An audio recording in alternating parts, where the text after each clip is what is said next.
लोकसभा चुनाव से पहले एक बार फिर किसान आंदोलन है।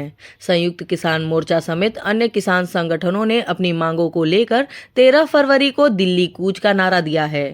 किसान संगठनों ने केंद्र सरकार पर वादा खिलाफी का आरोप लगाया है और हजारों किसान दिल्ली में सरकार को घेरने की तैयारी में हैं। आइए जानते हैं क्यों फिर से किसान दिल्ली की ओर कूच कर रहे हैं। किसान संगठनों की केंद्र सरकार से कई मांगे हैं।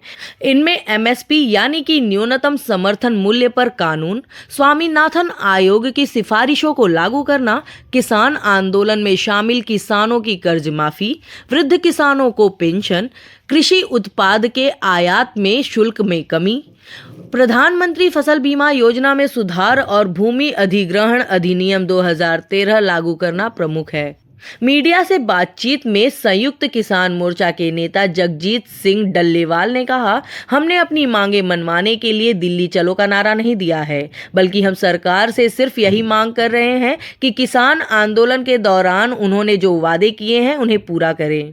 उन्होंने कहा कि सरकार ने एमएसपी किसानों के खिलाफ दर्ज मुकदमे वापस लेने, मृतक किसानों को मुआवजा समेत कई वादे किए थे, लेकिन अभी तक इनमें से कोई भी वादा पूरा नहीं हुआ है।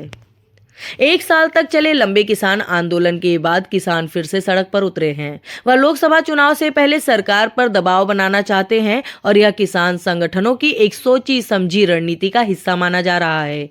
विश्लेषकों का मानना है कि पिछला आंदोलन अचानक खत्म नहीं हुआ था और सरकार ने आंदोलन वापस लेने के बदले किसानों से कुछ वादे किए थे और अब किसान सरकार पर उन वादों को पूरा करने का दबाव डाल रहे हैं। किसान अधिकार कार्यकर्ता और पत्रकार मनदीप पुनिया का कहना है कि मौजूदा समय में जिस आधार पर किसानों को उनकी फसलों का मूल्य दिया जा रहा है, उसमें उनकी लागत भी नहीं निकलती है और वो स्वामीनाथन आयोग की सिफारिश के मुताबिक एमएसपी मांग रहे हैं। उन्होंने कहा कि किसानों को लगता है कि 4 महीनों बाद देश में आम चुनाव होने वाले हैं और ये सरकार पर वादों को पूरा करने का दबाव बनाने का सही टाइम है।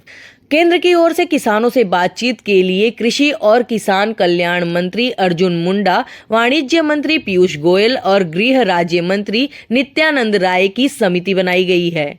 सोमवार शाम को चंडीगढ़ में समिति में शामिल मंत्री किसान नेताओं से बातचीत करेंगे। हालांकि किसानों के विरोध प्रदर्शन से पीछे हटने की संभावना कम है और किसान नेताओं ने स्पष्ट कर दिया है कि वह न तो बातचीत से पीछे हटने वाले हैं और न ही आंदोलन से। दिल्ली कूच में पंजाब और हरियाणा समेत कई राज्यों के 200 किसान संगठन हिस्सा लेने वाले हैं। सरकार प्रदर्शनकारियों को हरियाणा पंजाब बॉर्डर पर ही रोकने की कोशिश में है। हरियाणा में 2 स्टेडियम को अस्थायी जेल में तब्दील किया गया है। पुलिस ने हरियाणा पंजाब और दिल्ली हरियाणा की सीमाओं पर अवरोधक और तारबंदी कर दी है। यहां पुलिस के साथ साथ अर्धसैनिक बलों को तैनात किया गया है। मंगलवार को किसानों के प्रदर्शन को देखते हुए दिल्ली में धारा 144 लागू कर दी गई है।